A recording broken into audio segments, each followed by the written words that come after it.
Olá, este é o nosso último encontro nesta série comemorativa dos 12 anos da Editora Reformatório, onde eu venho contando para vocês algumas histórias de bastidores, desde a fundação da editora, curiosidades.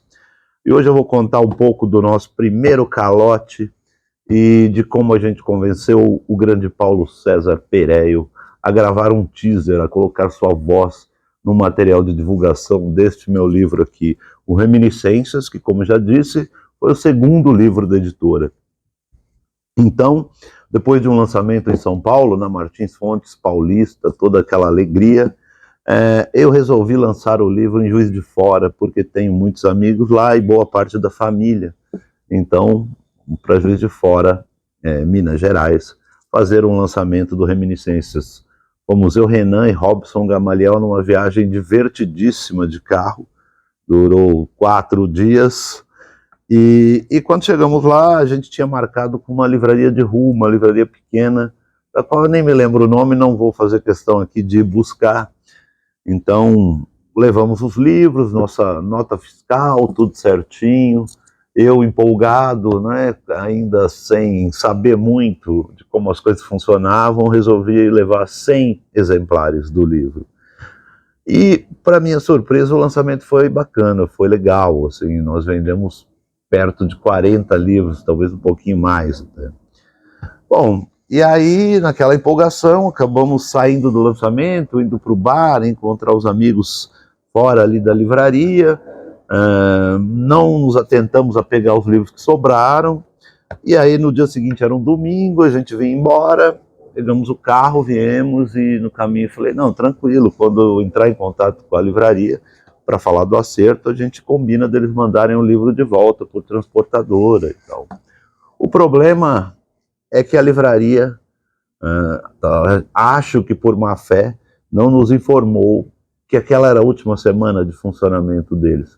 Então, resultado, a livraria fechou, a gente nunca recebeu e também não recebemos os livros de volta. E esse foi o nosso primeiro calote, primeiro de alguns que vieram em seguida.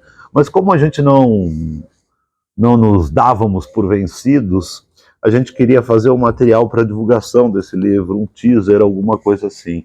E aí, um dia, eu e Renan saímos de algum lugar, algum evento, sei lá, e passamos lá no cemitério de automóveis do Mário Bortolotto, que era, e é ainda, né, eu faz tempo que não vou, mas sei que sempre foi, um lugar, um point, onde as pessoas, depois dos seus rolês, se reuniam lá, eles baixavam as portas e todo mundo ficava por ali dentro, conversando, bebendo e tal, divertidíssimo. Mário Bortolotto, que nessa ocasião ainda não imaginava que íamos publicar 3 livros dele. Primeiro esse aqui, esse tal de Amor e Outros Sentimentos Cruéis, um livro de crônicas que eu adoro, é sensacional. Depois, O Pior Lugar que Eu Conheço é Dentro da Minha Cabeça, esse livro aqui de poemas, que tem essa belíssima foto de capa do Ninil Gonçalves. E o mais recente, Souvenirs de Guerra, que tem essa capa aqui do Carcará. Pois bem, a gente passou lá no cemitério de automóveis do Mário Bortolotto, e quem estava lá? Paulo César Pereio. Então, depois de algumas cervejas, eu falei para o Renan, pô, seria legal se o Pereio, com essa voz dele, topasse gravar com a gente um teaser, colocar a voz, ler um trecho do livro, sei lá, alguma coisa.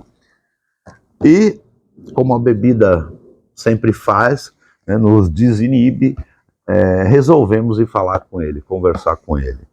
Na ocasião ele disse, olha, estou aqui conversando, bebendo com os amigos, mas amanhã vocês passam lá em casa, à tarde, e a gente conversa sobre isso. E assim fizemos. No dia seguinte, chegamos lá no centro, na Bela Vista, no apartamento do Pereio, que nos recebeu muito bem. Conversa vai, conversa vem, explicamos para ele a nossa ideia, e ele perguntou, e quanto é que vocês têm para o cachê? Qual que é a verba para o cachê? A gente realmente não tinha pensado nisso. E aí o Renan, sem pensar naquele momento também, mandou, o que a gente tem é R$200. Ele olhou, o quê? Com aquela voz dele, mas isso não é cachê, isso não é nem ajuda de custo, isso, né? não é dinheiro. Eu dando os meus cutucões, o Renan falou, porra, cara, que isso, tal. E aí a gente já estava ali para ir embora, de repente ele recebe uma ligação. Ele recebe uma ligação e fica ali falando, tratando, falando de valores inclusive muito, mas muito além do que a gente tinha oferecido. Na verdade, ele estava ali, depois ele nos contou, tratando para fazer a voz naquele comercial do Kit Kat, que ficou até famoso, assim, foi naquele momento. Kit Kat celebra os breaks que mudaram o mundo. Áustria, 1800 e tralalá. Um jovem doutor resolve dar um break. Doutor Sig, o paciente chegou. Doutor, Pode deitar no sofá mesmo. eu sonhei hoje que a minha mãe era um unicórnio. E aí o unicórnio vinha e me mordia. Interessante. De repente eu era um unicórnio. Apareceu meu porteiro de biquíni. Delicioso. E assim nasceu a psicanálise. Have a break, have a Kit Kat. E aí ele desligou o telefone tão feliz, ele disse para nós assim, olha, acabei de fechar um bom trabalho, eu gosto de dar uma força para quem está começando, vocês estão aí com a literatura, gosto de livro, vamos fazer o seguinte, vocês me compram uma garrafa de uísque e eu gravo com vocês.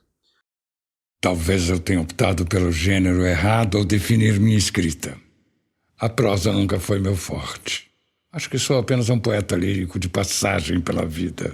Nunca escrevi poesia, sempre busquei vivenciá-la. Pena a vida não ser considerada obra literária. Me pouparia esforços na busca por construções sintáticas que não deram em grandes feitos. Julgo ter chegado a um estágio em que a gente já sabe aquilo que é. Sempre fui muito intenso. Sem qualquer registro, fora a memória. Não encontro a palavra escrita nem falada e não tenho como comprovar tudo isso para eternizar os versos vividos. A literatura não se conforma com o vazio que sempre preencheu minha poesia. Estrofes que não são suscetíveis de leitura. Por isso encerro aqui este último texto que, como todos os outros, não terá um leitor sequer para criticá-lo.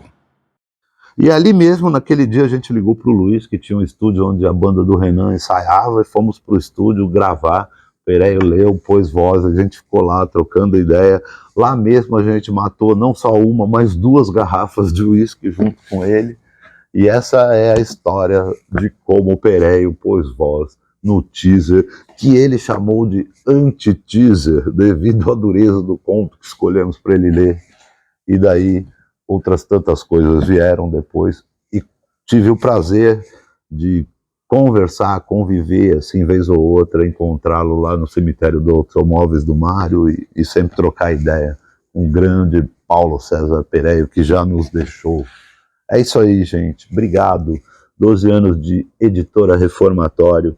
Quero dividir essa alegria, essas histórias e estes livros com vocês, amigos, leitores e autores.